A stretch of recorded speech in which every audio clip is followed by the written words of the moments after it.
Hello, everyone. This is Professor Sexton with a video on the Grimm's Brothers short story, The Shroud, and the 5 parts of plot. This document is actually in course documents instead of course readings this time around. So to access this, you want to go to course documents. Let me begin by bringing up sharing the document with you. All right, here we are. So the story is actually a very short little story that is used realistically to just talk about the 5 parts of plot. And keep in mind, in another video lecture and on another document, uh, I go over what plot is. What this video lecture does and what this document does is give you a little additional information. I am not going to read the short story to you. Um, you can read that yourself. But what I want to do is I want to make reference back to it to explain the 5 parts of a plot. So a plot has these 5 parts: exposition, rising action, climax or turning point, falling action, and conclusion or resolution. Below is a chart that explains, or a diagram, I should say, that explains how the arc of a short story typically works. So you have the exposition, the inciting incident, rising action, climax, falling action, resolution. And so let's go through and get some clarification on what all these parts of the plot do. So the first part of the plot, that part that's called the exposition, what it does is it introduces the characters, their situation, and usually a time and place, giving us all the basic background information we need to understand what is to come. And so the Grimm's first sentence does that because what it does is it introduces the mother, her young son, and the powerful love she feels for that child.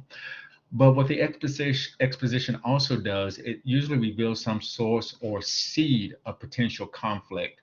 And remember, in short story terminology, we go over conflict and how important conflict is to a literary work. So the exposition kind of gives you a little source of what that potential conflict will be in the story.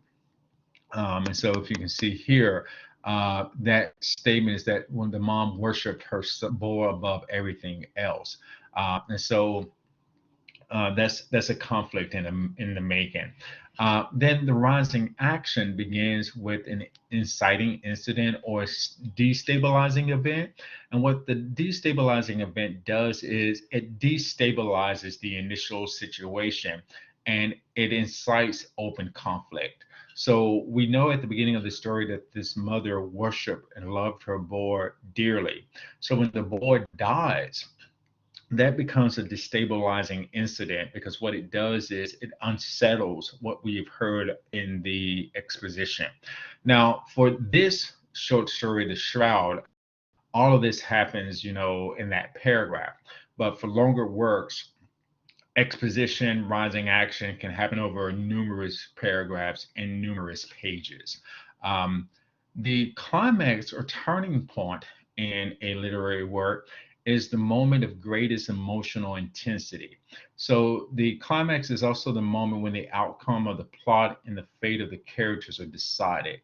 And with The Shroud, it reaches its climax when the mother stops crying after her little boy her that her grief is what keeps him from sleeping, and that peaceful sleep is what he craves. In some literary works, the climax or turning point revolves around an epiphany. So this is information that we as readers and oftentimes the characters had no indication that it was coming, and so it kind of like just changes the whole narrative. So like for instance, if a character all of a sudden appears in a work and there's been no setup for this character previously, that can be an epiphany because that character can reveal something that the other characters did not know. Climax or turning point can work in a lot of different ways, but you want to see when you're reading the short stories in this class, that point of the greatest emotional intensity, where everything kind of comes to a head. And then the falling action is what brings a release of the emotional tension, and then it moves us towards the resolution of the conflict. So the falling action for the shroud is when the boy speaks for the second and last time, assuring his mother that her more peaceful demeanor is giving him peace as well. So it's what happens after the moment of intensity. And so this is when we are moving downward. And that's why it's called the falling action. And then the conclusion is the plot begins with a situation that is delayed. So just as the plot begins with a situation that is later destabilized, the conclusion presents us with a new and at least somewhat stable situation, or it gives us a sense of closure because the conflict has been resolved. Now, in some literary works, the conflict is only resolved temporarily, or not necessarily in the way that characters expected, but there is some type of resolution. Now, whether that resolution is going to be permanent or whether that resolution is only temporary or if that resolution is just the beginning. Uh, in literary works, this conclusion can function in a lot of different ways. Um, Many plots instead end with a situation that outwardly looks almost identical to the one which they began. Um, but you can tell like something has happened from the start of the story to the end of the story.